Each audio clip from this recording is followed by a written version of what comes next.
We're not paying enough attention to this one thing when it comes to the 2024 Big 12 football season. This is Locked On Big 12. You are Locked On Big 12, your daily podcast on the Big 12 Conference, part of the Locked On Podcast Network, your team every day. Happy Monday, everybody. Welcome to Locked On Big 12. I am a sunburnt Drake Toll from America's #1 Big 12 podcast, Locked On Big 12. Thanks for making it your first listen every single day. Let's go through the Big 12 football's title odds because they are insane. Also, the Big 12 as America's college football conference, a case that Josh Pate made that I'd like to respond to, and is Jerome Tang off to Arkansas, some wild tea out of Manhattan. First and foremost, the Big 12's betting odds for who is going to win the league are crazy. There's an awesome article from Brian Clinton of Heartland College Sports where he breaks down the odds of each of the teams, and not just the Big 12, but other conferences in the country. In this league, Brian says, the Big 12 has 10 teams with a better than plus 2,000 or 20-1 odds to win the league. When you take a look at other leagues, there are not nearly as many. In the SEC, there are 7. The ACC, 7. And in the Big 10, 4. Only 4 teams in the Big 10 that can win the whole conference. In the Big 12, 10 have at least a fighter chance. And maybe the craziest part is the 9th best team on this list is West Virginia. That has so much continuity and a legitimate chance to win the league next season. If West Virginia won the whole Big 12, you wouldn't be shocked if you followed what West Virginia did last season. UCF is at 7. Iowa State at 8. 2 dangerous programs. Matt Campbell has been to a Big 12 championship with Iowa State. UCF has an unreal recruiting base in Orlando, and they recruited the hell out of football players under Gus Malzahn. Oklahoma State at 6, plus 1,200 odds. And I'm going to give you some value bets and bets to stay away from over the course of this and talk about in a scope almost a way too early Big 12 power rankings, which I already did like a month ago, and I'm going to do it again here soon as spring football has kicked off and spring games are starting to actually happen. I am just in awe looking at the list of Big 12 championship odds at FanDuel of where every team is. Kansas State has the best chance to win the league at plus 350, tied with Utah. So both of those guys sitting at 1 and 1A and 1B, and then Kansas at plus 650. Arizona is 4th at plus 750. That's if you put $100 down on it and it wins, you get $750. And then Texas Tech is the 5th best team in the league, according to Las Vegas. All the way down the list, our friends at Houston are plus 18,000, meaning if I put $10 on Houston to win the Big 12 championship, and in Willie Fritz's first season, he actually does it, I would win $180. That is pretty good value. I think I like that. BYU is 15th in the conference, Arizona State 14th, Cincinnati 13th, Baylor at 12. That like middle section in there, here's even crazier. Colorado is 11th in this conversation. They have the flashiest head coach, the most viewership of any team in this league, and maybe the best quarterback in the country going into next season. Now, some of you are going, click, done. That made you too mad. You did, there's no way that Sanders guy's the best quarterback. No, he's one of the only 99 overall quarterbacks at EA Sports. And I don't think EA Sports dictates who the best player in the world is, but he might be the cover athlete. You've got to be pretty darn good to get that kind of love from EA Sports.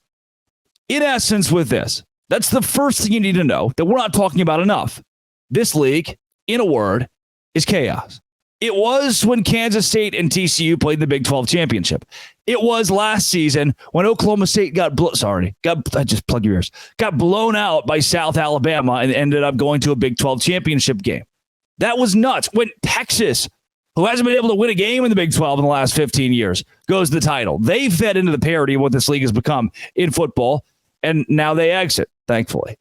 This year with Kansas State and Utah 1 and 2, the questions I start to ask, how much trust have we put into Chris Kleiman? Because the guy lost a lot off last year's team. Now, you could call it positive attrition. I say there are some areas where I can look at a Kansas State and say, hey, there's enough coming back that some of these guys who transferred out and the fact they didn't bring in a great transfer class is okay. He's got the core. He's got Avery Johnson. You've got the core that Chris Kleiman and company are going to be fine. Who is Johnson going to throw the ball to? could be a problem moving forward, but they can figure it out. However, I don't think they should be number one in the preseason odds to win the Big 12, especially when you go over to Utah. You got like 4 guys who are coming back for their 7th year. You got a quarterback who is proven in college football, and if he can hold off injuries, he could be a really good threat in Big 12 conference play. A head coach that's won 2 Pac-12 championships in the last 3 seasons, and overall, arguably the best roster put together, the most complete roster. Colorado is the most talented. I think Utah is the most complete. And they're tied with Kansas State at plus 350. It seems like their league to lose. And you might not like hearing that. I don't really love saying it. And it's not because I have anything against Utah. It would be the same if it was for Arizona State, or for Colorado. I don't like, as a Big 12 traditionalist, that a team can walk in day one and be the big dog. But based on Utah's credential in the Pac-12, they've almost earned that in the conference because their brand has become so respected, because Kyle Whittingham has become so respected across the country. I think Utah is the clear favorite. I'm a little confused. I think there's more value on Utah at plus 350 than maybe any team on this list. A couple other that do have value, though. Kansas at plus 650. They're the 3rd best team in the league, according to Las Vegas and these preseason standings. And I think that Kansas, based on the schedule they have been dealt next season, will meet Utah in Arlington for a Big 12 championship game. Imagine I had told you 5 years ago, Kansas would be playing for a Big 12 championship. That would blow your little mind. It would blow my little mind. Imagine if I told you 5 years ago Kansas would be playing Utah at a Big 12 championship, and then you would really be confused. But I think that's a value pick. Those 2 squads, it'd be like plus 5,000 if you want to pick those 2 to go, and I probably will. Texas Tech at 5 is way overrated. Way overrated. Plus 900. I'm going to do it. I've done this before. I'm going to do it again. Texas Tech fans, plug your ears.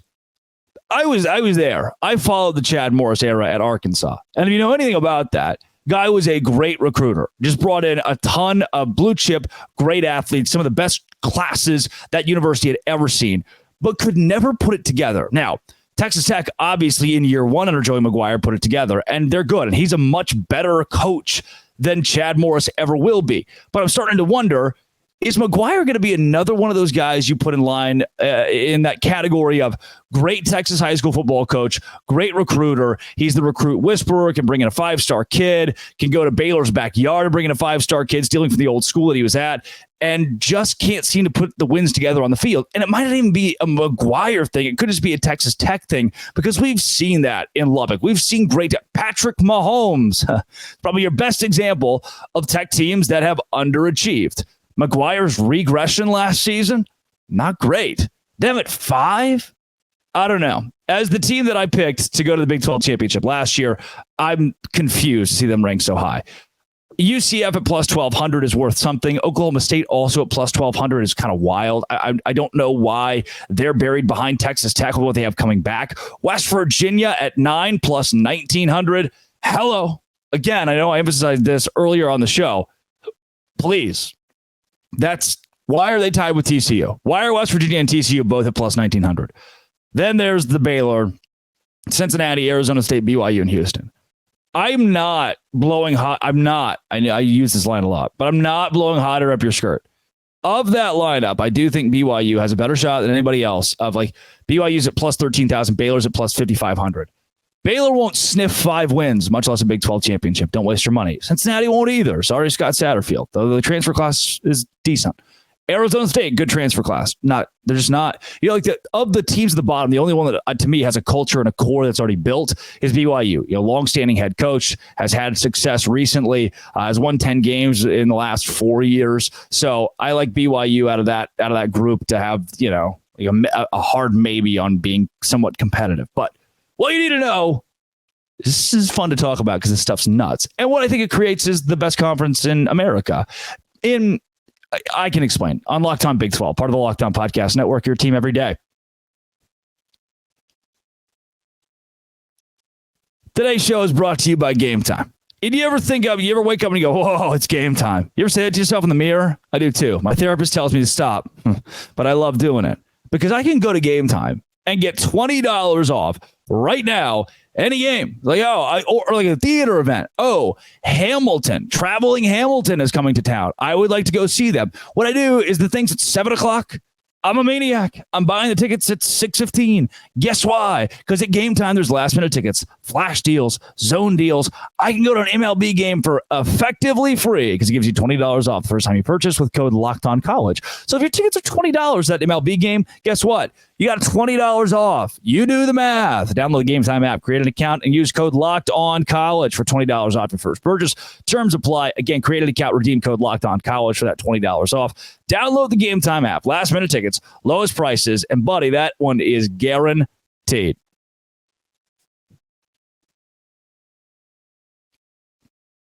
Josh Pate says that the Big 12 is America's college football conference.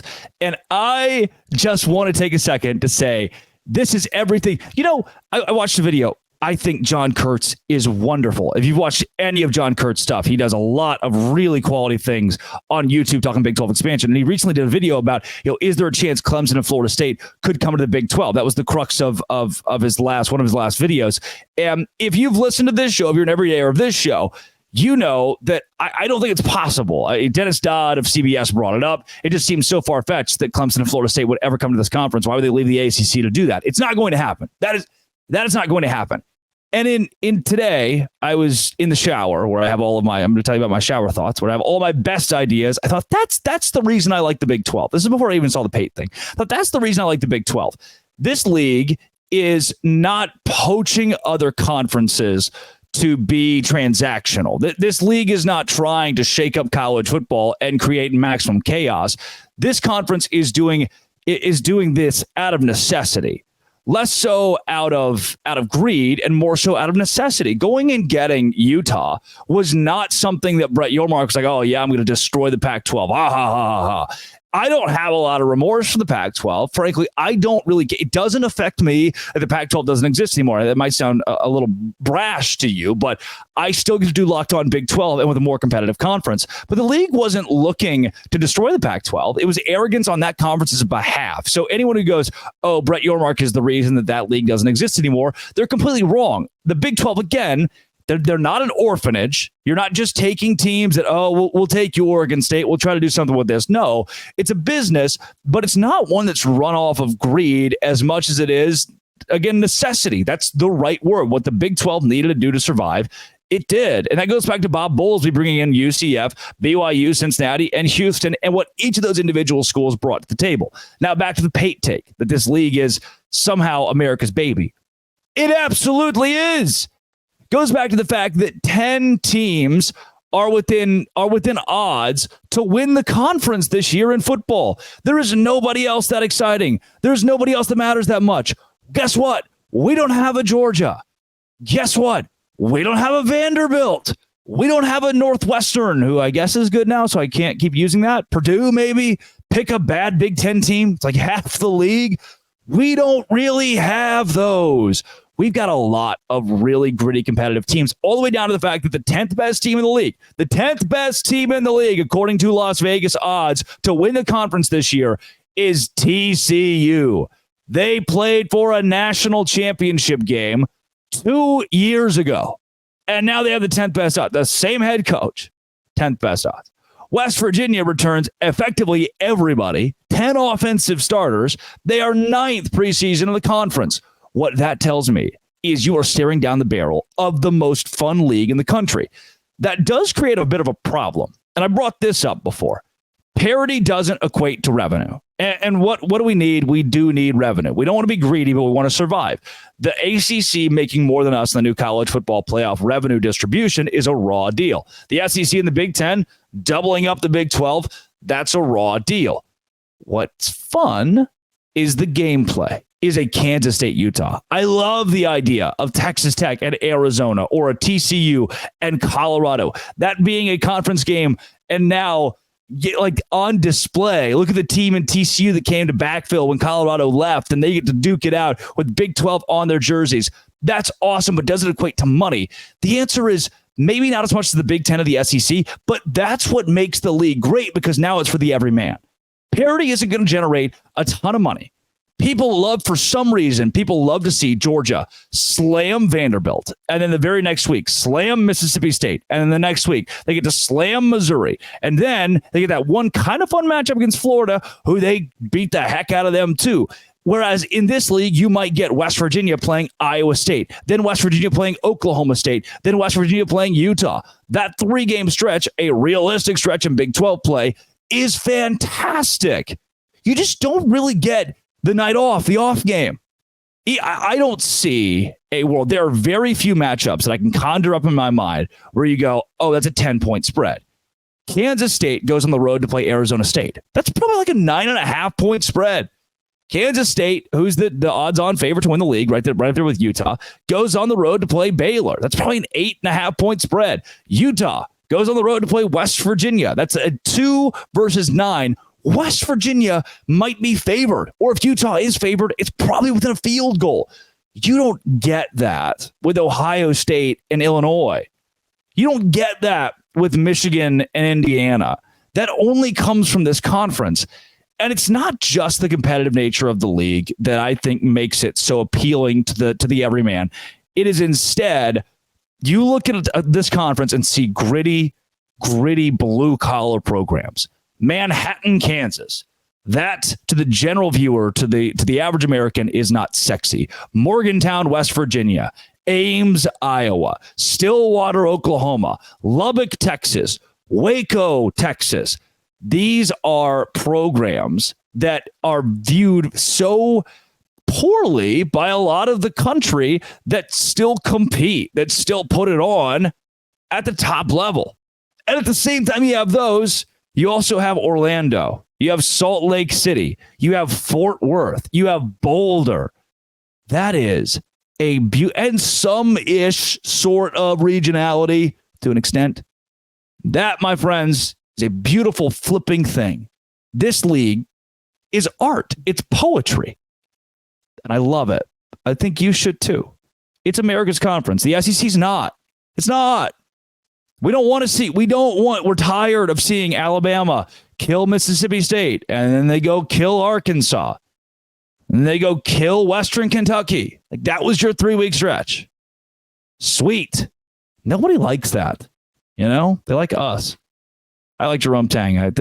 He's staying at Kansas State. I hope so. Locked On Big 12, part of the Locked On Podcast Network, your team every day. Today's show is brought to you by Amazon Fire TV. Two things that don't go together, the Amazon and Fires. At least that's the hope. But they might when you add in the TV part. Can I take a second, please? Can I take the microphone for a second? Fire TV is something that I was like, I have like a smart TV thing. What is this going to do for me? It changed my life.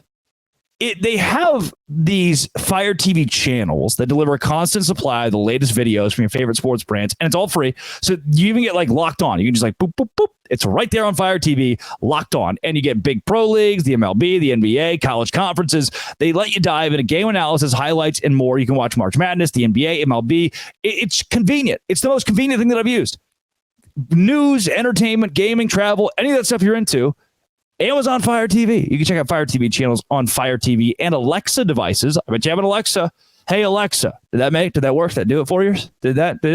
If you haven't checked out Fire TV channels, you should. Trust me. Learn more. Amazon.com/Locked On Fire TV. That is Amazon.com/Locked On Fire TV. Is Jerome Tang leaving Kansas State? That was a question 48 hours ago, 72 hours ago that was on everybody's mind. And a lot of Kansas State fans were, in essence, saying goodbye. And now, after one of the more strangely edited videos I've ever seen has been posted on his personal social media, and assistant coaches have come out and an extension has been offered, it is all but written that Jerome Tang will stay at Kansas State. Here's what's shocking. What has Kansas State done to make Jerome Tang want to stay? Remember our cat, Gene Taylor? Remember how the president and athletic director of this university with the Naquan Tomlin situation overstepped Tang and said, hey, we're going to take this guy and not let him play basketball for the university anymore. And Tang, who took his squad of truly, it was misfits. It was misfits in his first season because he had to just piece things together from guys who weren't already at Kansas State. He took misfits and made them superstars in March to the Elite Eight. And then it's like the administration's like, I don't know, we trust this guy to be making calls for his own team and his own program. That was a massive, and the thoughts were that behind the scenes, Jerome was very unhappy with the way that situation was handled. Wouldn't you be? You're the successful head coach. You've got an athletic director and a university president who just overstep, and decide in a university that has kind of a history of administrators not being very cool. And then you, as the head coach, I'm making you Jerome Tang, learn that it's out of your hands. Your best player, who you have adequately punished in your eyes based on the information given, your program, you are the coach. You have nothing. You can't. To me, then, Gene Taylor. This is a quote from Kellis Robinette. Arkansas made a strong run at Jerome Tang. But by the way, Arkansas's resources are great. Is Arkansas a better basketball school than Kansas State overall? They got that championship in 94. They have some strong runs under Eric Musselman all time. They're a better program than Kansas State, maybe, but this is today in today's realm. It's like a apples to apples to as of based on Arkansas's bad NIL as of Monday, April 8th. Their jobs in the same little realm. Arkansas made a strong run at Jerome Tang, but Gene Taylor and others convinced him to stay put. Expect Tang to get a raise, an extension, more money for his assistant coaches, and even more NIL support for players. That is, I just don't, like Marcus Aurelius, is he one that stabbed? Brutus stabbed Caesar, right? This is buddy. This feels like, in essence, Caesar somehow just didn't die. And right after Brutus stabbed him, he was like, hey, Brutus was like, hey, man, I cooked some dinner. Do you want to come over? And Caesar just did. Like, Gene Taylor is the one that talked Jerome Tang into staying. To me, more than maybe anything else, any other part of this. And John Rothstein also says Kansas State has offered Jerome Tang an extension following the interest from Arkansas. What we have learned in this process is something that I knew at Baylor. Jerome was a guy who I was close to more so than any other assistant on the team. I have said this on multiple shows, and I will, anytime somebody slanders Jerome Tang, and we even had conversations this year about how he handled some things that I didn't agree with on the court against Iowa State. Anytime we talk Jerome Tang, I'll tell you how stand-up of a guy he was. He would go out of his way to talk to me. I was a college student who was just working on a small podcast that got 200 listeners a day and usually was just crapping all over guys like Flo Thamba. But he would go out of his way to come talk to me, spend time with me. He was the first guy I hugged after Baylor won the Big 12 championship in 2022. Just a good dude. And this affirms that. He loves Kansas State for the opportunity they gave him. He loved Baylor and Scott Drew for that opportunity, and he honored that with nearly 20 years of service. He goes to Kansas State, and he's going to do the same thing. Even when the administration, like that's the kind of guy you have. When in the middle of the season this year, we're talking about the administration turning their back on Jerome Tang, who's an awesome dude. We're talking about the same Jerome Tang that took the microphone over his stadium, over an arena, and asked the students to stop chanting the F word. One of the, is it the right thing? Did he do the right thing? Yes. Was it cringy optics? Also, yes. It was just weird. But that's how good of a dude he is. That's how morally right the guy is. They just took the control of the program out of his hands. He says, you know what? I'm so committed to this fan base. I'm so committed to these players. I'm so committed to Kansas State as a whole and what that means. I'm going to stay put. I think that rocks. I just hope Kansas State fans understand what you have in Jerome Tang. And maybe there's some I don't know, for Gene Taylor, for Linton, maybe there is forgiveness, love even. Ugh, just probably not from me. Come back tomorrow. We're going to talk more Big 12. Shocking, I know. I'm locked on. Thanks for making it your first listen every single day. Dos Grande.